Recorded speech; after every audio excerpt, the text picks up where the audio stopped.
আর যারা তরিকতের সায়াতুল আসরে গ্রহণ করছে আওলাদ মুস্তাফা রাদিয়াল্লাহু তাআলা আনহু যেহেতু অসুস্থই 2001 সাল না 2 সাল এর ফরজে পর্যন্ত বাইকতে আমার খলিফা রাসূলুল্লাহ ঠিক না ঠিক।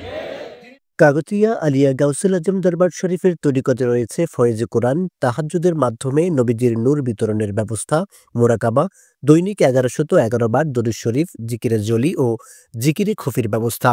এই মহান তরিকত কবুলিয়তের বহু প্রমাণ খোদাইভাবে বৃক্ষ তরুলতায় অঙ্কিত হয়েছে। 11 এপ্রিল শুক্রবার বাদ আসর হতে চট্টগ্রাম ব্রাউজান উপজেলার রমজান আলী চৌধুরী হাটে মনিরিয়া যুব তবলিগ কমিটি বাংলাদেশ 2 নং মোহাম্মদপুর শাখার ব্যবস্থাপনায় আয়োজিত এশায়েত মাহফিলে ধর্মপ্রাণ মুসলিম মিল্লাতের উদ্দেশ্যে প্রধান অতিথির বক্তব্যে কাগতিয়া দরবার শরীফের মুর্শেদ আজম এসব কথা বলেন।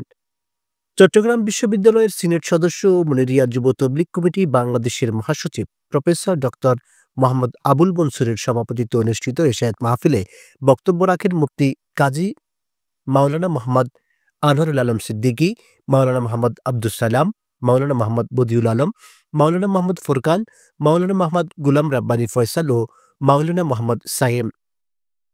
মিলাদ কিয়াম শেষে দেশের উন্নতি ও অগ্রগতি এবং দরবারের প্রতিষ্ঠাতা খলিফায়ে রাসূল সাল্লাল্লাহু আলাইহি সাল্লাম হযরত শাইখ সৈয়দ গাউসুল আজম রাদিয়াল্লাহু তাআলা আনহুর ফিরজাত কামনা করে বিশেষ মোনাজাত পরিচালনা করা হয়।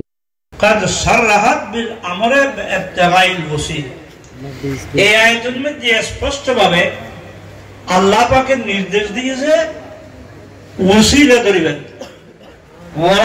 ওনার মা ওনাকে বলেছেন, যখন ওনার মা খলিফা রাসূলের সাথে দেখা করতে যেতেন, যখন তিনি তাজারুদ বহু মানুষের দ্বারা কি ইবাদতুন একখানা হককে হামদ রহমাতুল্লাহ 10 খণ্ড বিশিষ্ট উগ্র মানুষের বোঝা সিনত মুনাফিক আর সিন্নু ফাগি নাউযুবিল্লাহ যদি এদিন ক্ষতির কষ্ট সুবহানাল্লাহ সুবহানাল্লাহ।